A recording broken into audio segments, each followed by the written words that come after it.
Hello everyone, আমি Arna. Welcome back to my channel Arna lifestyle. আশা করি তোমরা সকলে খুবই ভালো আছো, আমিও ভালো আছি। আর আজকে আমি তোমাদের সাথে শেয়ার করব টেস্টি উপমার রেসিপি। তো চলো শুরু করা যাক।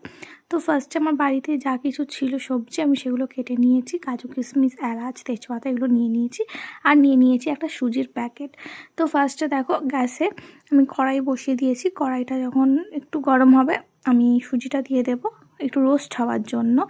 যখনই দেখবো সুজিটা কালার চেঞ্জ হয়ে গেছে, অর্থাৎ সাদা থেকে একটু ব্রাউন কালার হয়ে গেছে, তো আমি সুজিটা নামিয়ে নেব। তো তারপরে একদম শুকনো কড়াই তারপরে আমি দিয়ে দেব সাদা তেল, আর তারপরে দিয়ে দেবো এলাচ আর তেজপাতা। নিয়ে তারপরে যা সবজিগুলো কেটে রেখেছিলাম ওই সবজিগুলো দিয়ে দেবো। তোমরা তোমাদের মনের মতন যা সবজি সেটা দিতে পারো। আমি এখানে শুধু আলু, গাজর, পেঁয়াজ আর লঙ্কা দিয়েছি। তো ভালো করে সবজিগুলো ভাজবো আর দিয়ে দেবো নুন আর হলুদ। নিয়ে ভালো করে আমি সবজিগুলোকে ভাজবো একদম। আর তাতে আমি ঢাকাও দিয়ে দেবো যাতে সবজিগুলো ভালোভাবে সেদ্ধ হয়ে যায়। তো সবজিগুলো আমার ভালো করে একদম ফ্রাই করা হয়ে গেছে, সবজিগুলো একদম ভাজা ভাজা হয়ে গেছে, সেদ্ধও হয়ে গেছে।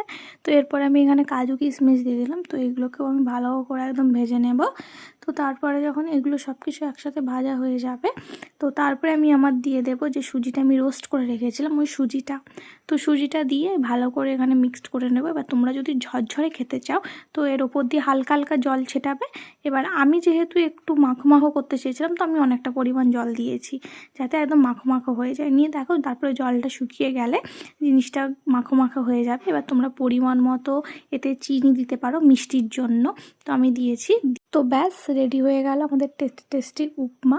তো তোমাদের এই ভিডিওটা কেমন লাগলো সেটা আমাকে কমেন্ট করে জানিও। দেখা হবে নতুন ভিডিওর সাথে। টাটা।